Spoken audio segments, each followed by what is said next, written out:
Sa kuha ng CCTV, makikita ang isang senior citizen na babae na naglalakad at nakapayong sa Vanilla Village, Purok 13A Poblacion sa Valencia City, Bukidnon. Maya-maya pa, makikita ang isang motorsiklo na papunta sa may edad na babae at bigla na lang hinila ng sospek ang bag ng biktima na nakasukbit sa kanyang balikat. Dahil sa puwersa, natumba at nakaladkad pa sa kalsada ang biktima. Paghablot sa bag sir, eventually natumba siya, na siya, nahila siya, and nakakuha siya ng injury siya different parts of her body. Unfortunately sir, kahit nadala siya sa ospital, nasa state of coma sir. Up to now, di pa siya conscious. Agad tumakas ang sospek sakay ng kanyang motor.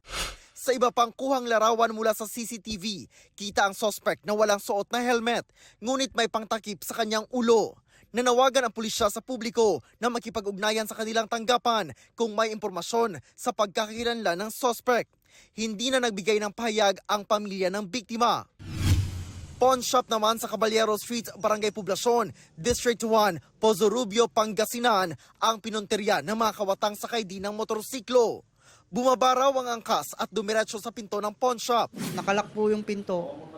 Hindi niya na po mabuksan yung pinto. Pinutukan niya na po yung pinto hanggang sa mabasag yung salamin.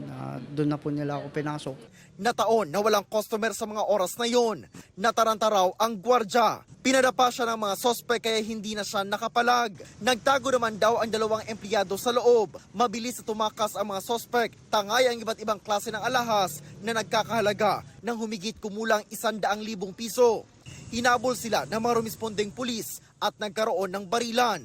Walang tinamaan na sibilyan pero tinamaan ang tricycle na nakaparada malapit sa pawn shop. Tumakbo na kami sir, nakaparada lang tong motor ko dyan sa paradahan namin. Bigla na lang nagkabarilan kaya nagtakbuhan kami.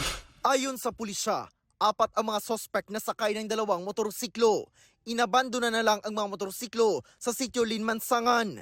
Makikita ang bakas ng dugo sa isang motorsiklo. Posible raw na tinamaan ang isa sa mga sospek. Pinuntahan ng GMA Regional TV ang niloobang pawn shop para kunan ng pahayag ang mga empleyado pero walang humarap sa kanila.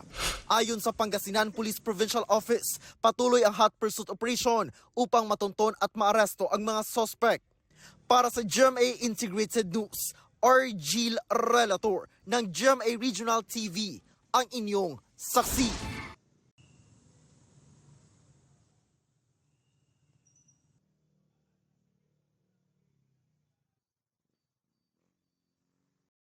Mga kapuso, maging una sa saksi. Mag-subscribe sa GMA Integrated News sa YouTube para sa iba't ibang balita.